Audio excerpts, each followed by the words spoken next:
Gereja Katolik Santo Servatius ini, Gereja Katolik Kampung Sawah itu sudah lahir sejak tanggal 6 Oktober 1896.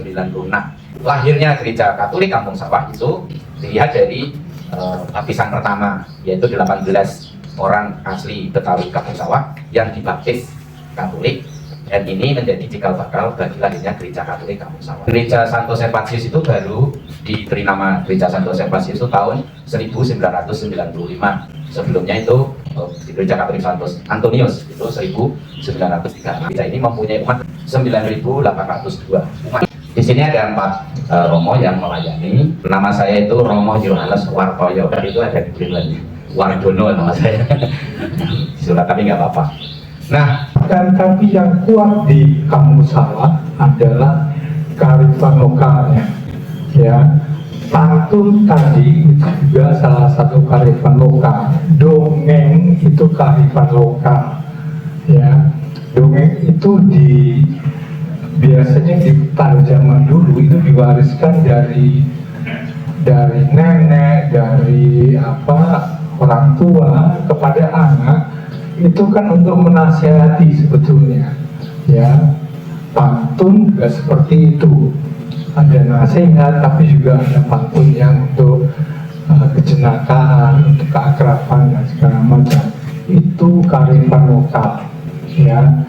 Jadi kearifan lokal itu bukan sesuatu yang berada di luar budaya, tapi justru bagian dari budaya. Tradisi kearifan lokal, adat istiadat itu kebudayaan, itu yang selama ini disampaikan oleh Profesor Dr. Puncaraningrat, ya. Baik, di sini kami tidak biasa memakai kata toleransi, ya. Kalau disebutkan bahwa budaya Kampung Sawah menghidupkan toleransi itu keliru. Kalau toleransi itu bagi kami, ya, ada yang menoleransi, ada yang ditoleransi, ya. Akan tetapi di sini sudah, bahkan menurut data sejarah, sudah sejak abad 4 Masehi, ya, sudah sejak abad 4. Mungkin adik-adik belajar abad 4 itu pada zaman kerajaan. Ayo.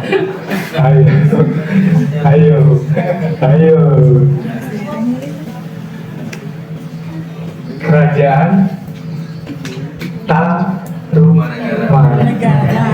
Rajanya siapa? Purnawala. Aduh, gimana nih jalannya? Lupa dia. Kalau Anda mengetik nama saya di Google, yang muncul adalah buku sejarah Indonesia 10 jilid. Saya menulis buku sejarah Indonesia untuk SMP, ya, dari zaman prasejarah sampai SBY pemerintahan yang pertama, yang periode pertama. Nama saya Eko Praptanto, ya. Jadi itu memang minat saya. Maka tadi kalau saya tanya lagi gini, kayaknya itu pelajaran SMP sudah ada, ya.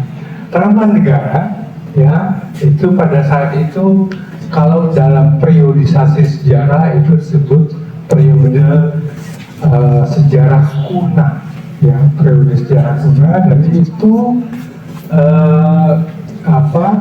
pada saat itu yang katakanlah yang mayoritas di kerajaan tersebut, ya, Hindu Buddha pada zaman itu. Jadi disebut juga masa Hindu Buddha. Padahal kalau dalam periodisasi sejarah Indonesia itu periodisasi sejarah kuno, ya. Sejarah kuno nanti ada sejarah modern, ya. Sejarah modern itu biasanya ketika diawali dengan munculnya kerajaan-kerajaan Islam. Mulai abad 4 di sekitar sini, ya, berdasarkan data arkeologis, ya, temuan arkeologis, itu sudah ada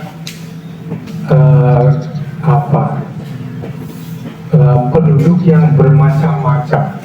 Ya, jadi nggak cuma hidup Buddha tapi macam-macam. Di sekarang ini sudah macam-macam, dan itu data berdasarkan temuan situs A, B, C dan seterusnya, termasuk situs Kampung Buni di daerah Kerawang sana ya, Bang Alia. Itu sudah dari itu, dan itu sudah rukun. Ya, artinya kerukunan memang sudah diwariskan sejak zaman itu. Ya, maka kami tidak pakai kata toleransi. Ya, sudah ada kerukunan, sudah ada jauh sebelum pada zaman itu sudah disebut zaman sejarah ya, karena sudah ditemukan kalau bedanya sejarah sama prasejarah apa?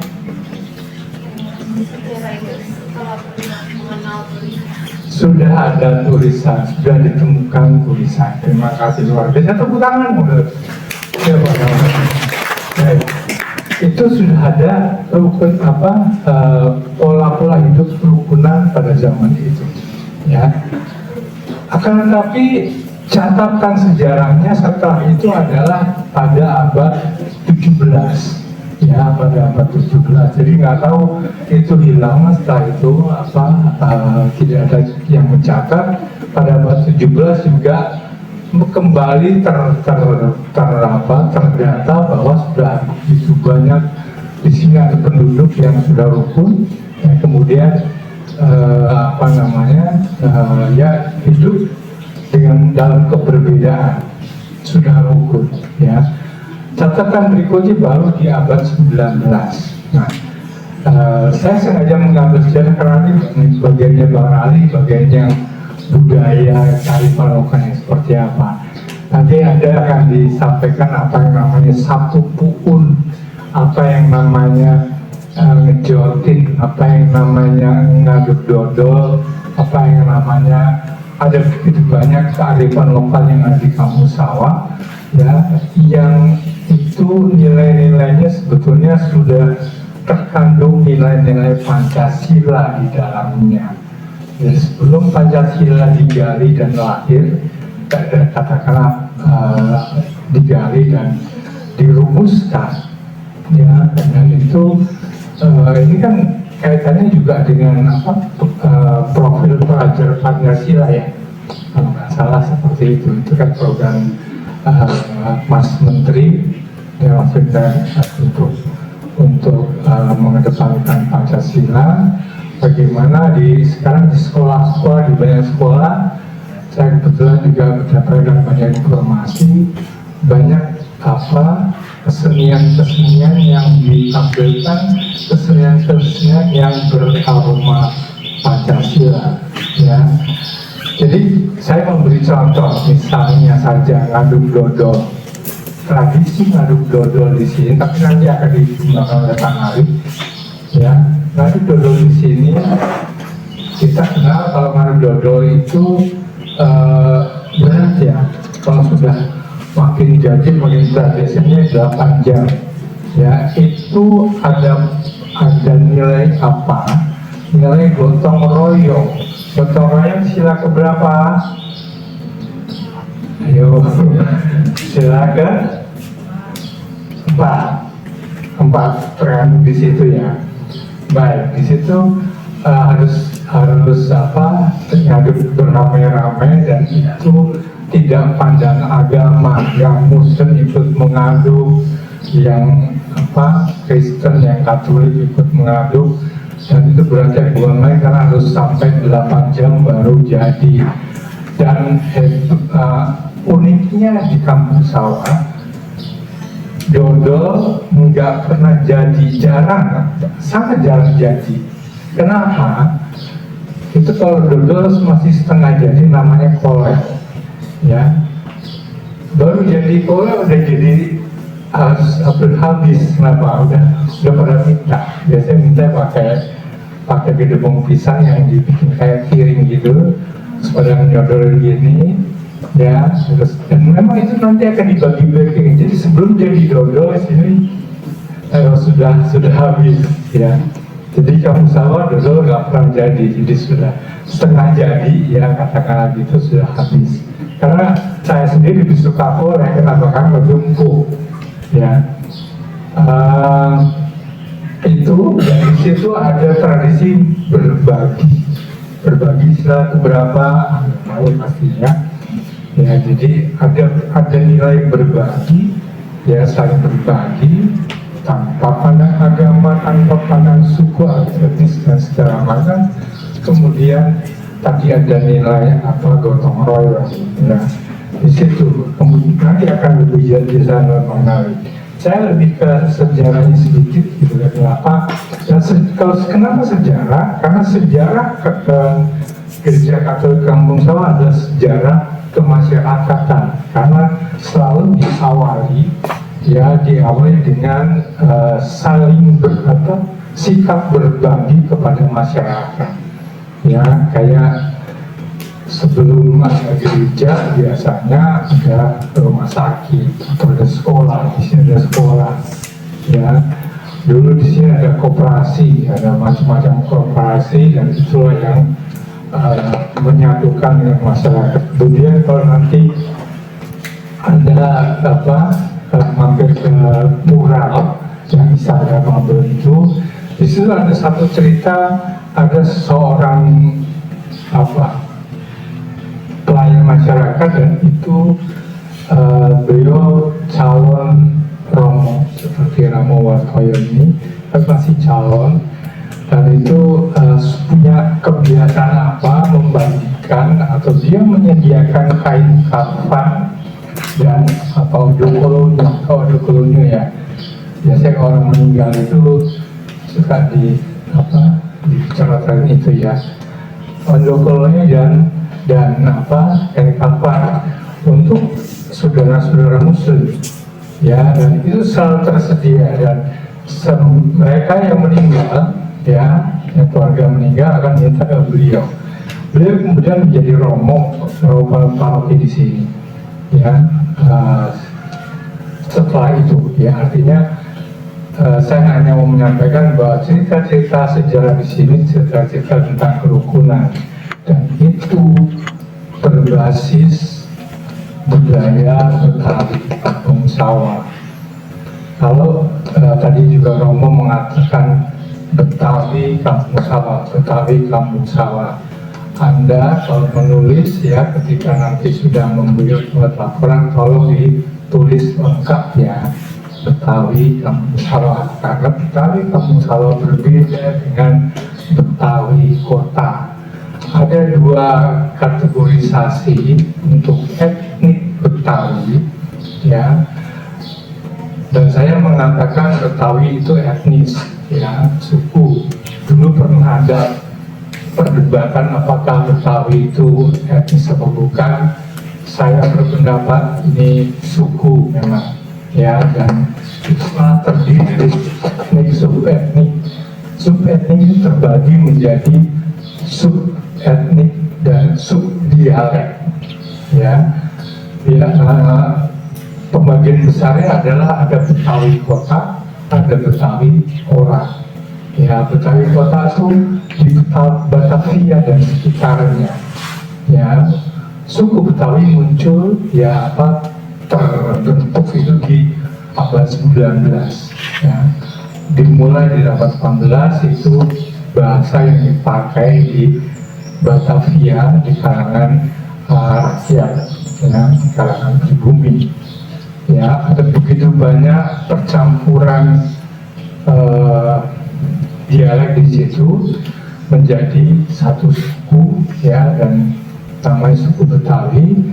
Kemudian itu terbagi, ya, suku Betawi Kota dan Betawi Ora. Di sini termasuk Betawi Ora. Betawi Ora pun terbagi menjadi banyak dialek. Ya, di sini ada dialek Kampung Sawah, dialek Pedurenan, yang padahal, ya, ada dialek macam-macam, ya. Nggak tahu di Bekasi juga ada, mungkin juga termasuk dialek, salah satu dari dialek di sini, karena di Bekasi juga masih menggunakan bahasa Bekasi Kota, ya, ya, walaupun kita juga termasuk Bekasi Kota. itu masuk dalam ya etnik Betawi orang ya. Di abad 19 memang ada banyak kalau ditanya dari asal usul orang kampung sawah bagaimana, dari mana gitu kan, ya tentu ada yang dari asli di sini, ada tapi juga banyak yang berasal dari, Anda tahu nama Citra tahu nggak tahu pasti karena sekarang sudah berubah namanya menjadi Citer ya. Di sana ada perkebunan milik Mayor Yance. Mayor Yance itu siapa? Mayor Yance adalah orang terkaya di Batavia ya sekitar abad 19 ya. Mayor Yance ini punya tanah besar di sana di Citra, dan orang-orang pegawai perkebunannya ya, pegawai perkebunannya itu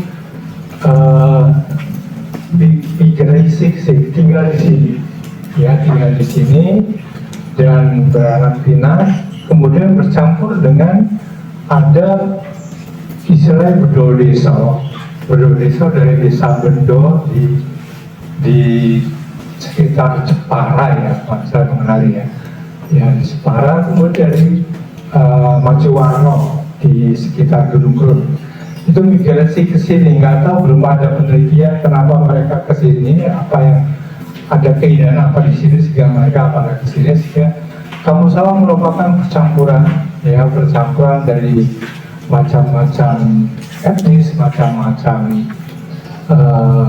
termasuk juga macam-macam bahasa. Maka bahasa Betawi dialek kampung sawah itu banyak unsur resapan dari bahasa Jawa, bahasa Sunda, bahasa Tionghoa ya, macam-macam ya. Bahasa Betawi kan juga seperti itu. Kita mengenal bakso ya, baju koko pun itu juga dari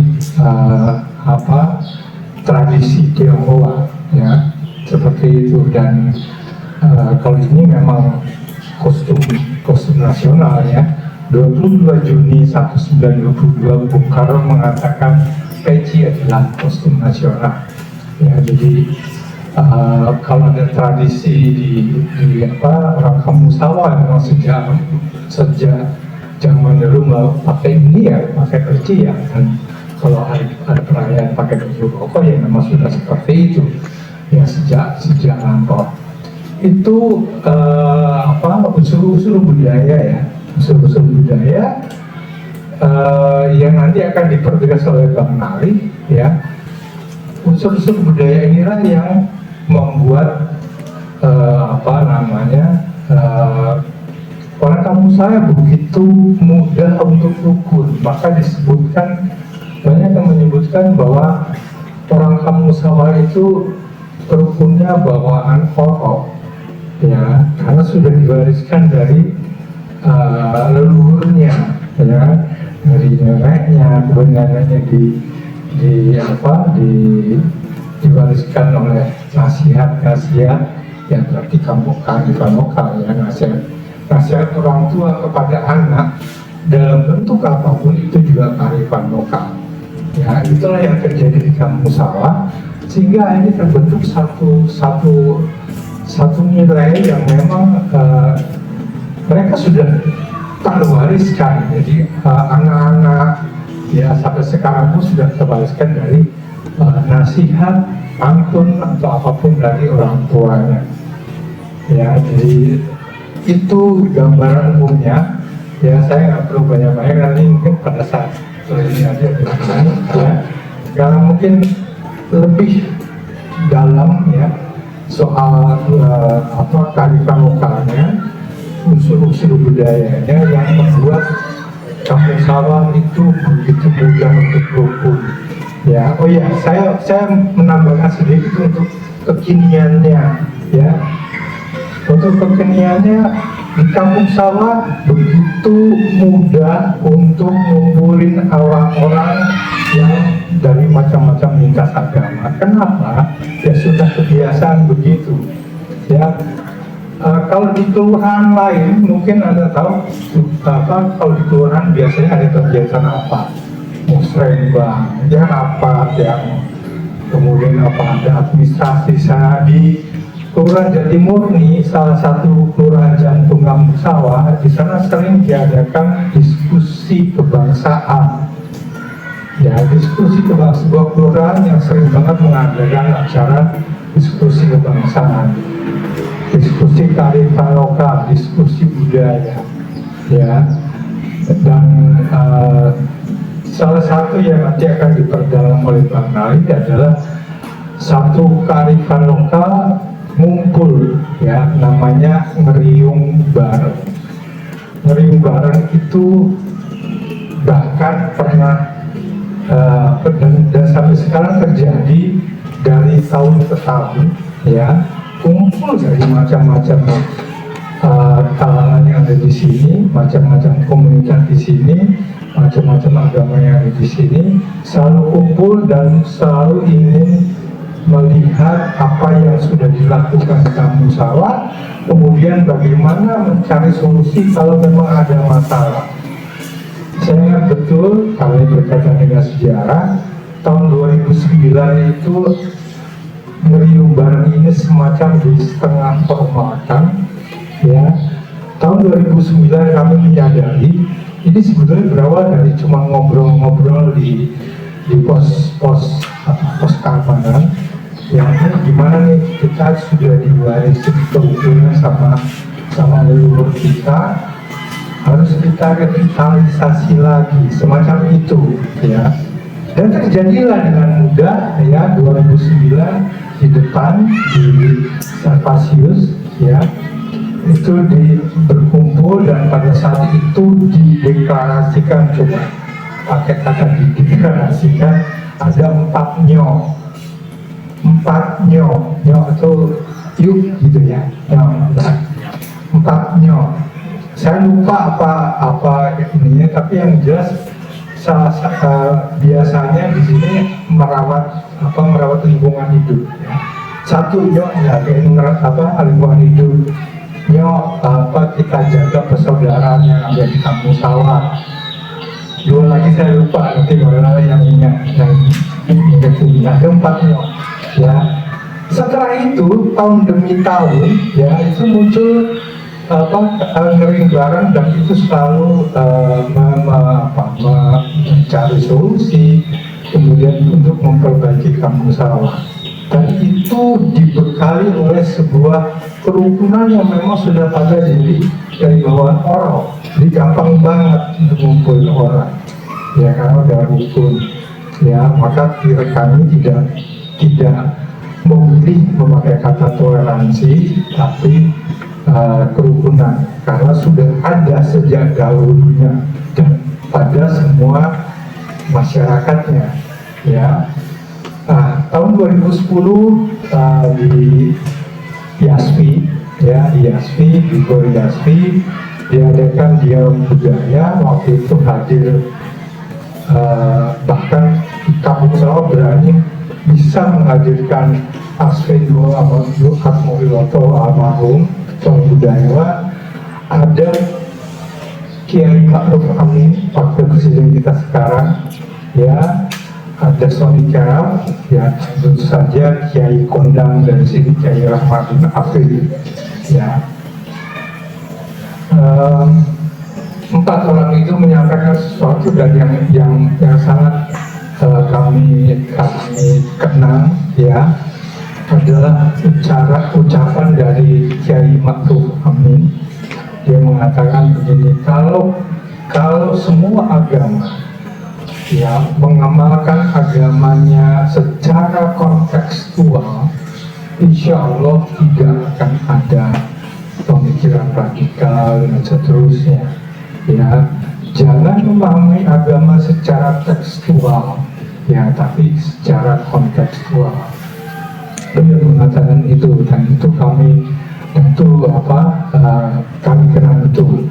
Lalu juga yang kami kenal adalah Mas Arsvendo Atmowiloto memberikan puisi buat Kampung Sawah yang judulnya daerah istimewa Kampung Sawah. Ya. Ada DIY, ada DIKS, ya, ya seperti itu ya. Dan itu luar biasa. Nah, bisa kami kenal 2011, 2012 terus ada ngeriung bareng. Ya, nanti akan lebih dipertebal oleh Pak Malik. 2011, seingat saya entah 2011 atau 2012 itu kami memprovokasi kaum muda untuk membuat media. Ya, akhirnya lahirlah Suara Kampung Sawah. Ya, itu lagi-lagi karena kearifan lokal, kerukunan tadi. Ya, kearifan lokal dari Kampung Sawah yang membentuk kerukunan pada diri masing-masing individu di Kampung Sawah, sehingga mudah sekali untuk bagaimana kita bisa syiar soal kerukunan itu keluar. Maka kami bikin radio Suara Kampung Sawah, ya, koran Suara Kampung Sawah, dan website Suara Kampung Sawah atau SKS. Itu bertahan berapa tahun? Korannya cuma satu lembar A3, ya, A3 itu jadi 4 halaman, ya, hitam putih, ya.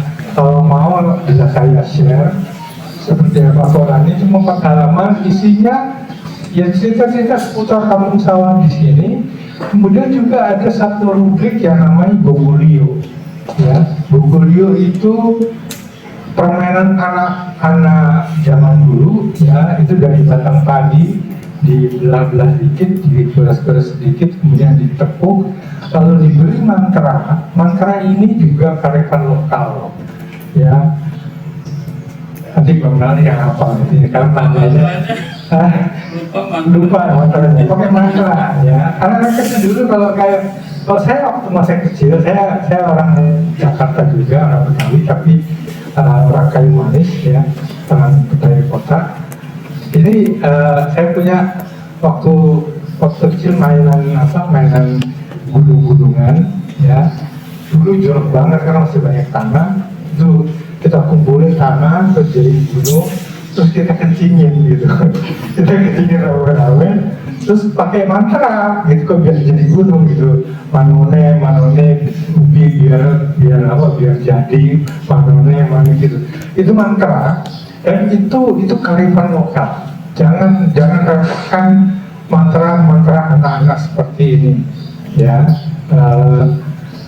Jog empingnya atau masalah gitu loh, yang apa yang di Gogolio itu, Gogolio itu menceritakan tentang Kampung Sawah, akan tapi dalam bahasa Betawi Kampung Sawah. Ya, seperti apa? Sangat berbeda dengan bahasa Betawi kota. Yang jelas paling jelas adalah kalau Betawi kota itu pakai AP. Di sini A, ya, ngapa? Nah, apa kita, ya, nanti. Dan saya bukan nggak mesti gua, tapi juga saya. Ya, seperti itu. Jadi Betawi A, nggak ada kenapa ini, nggak ada. Ya. Kenapa? Nggak ada. Nyeng. Ya, nyeng pakai nyang. Yang itu yang itu. Ada banyak. Ada gundam, ada ilo, ada istilah-istilah yang tidak ada di Betawi kota. Ya. Bahasa juga bagian dari atau unsur dari budaya. Ya.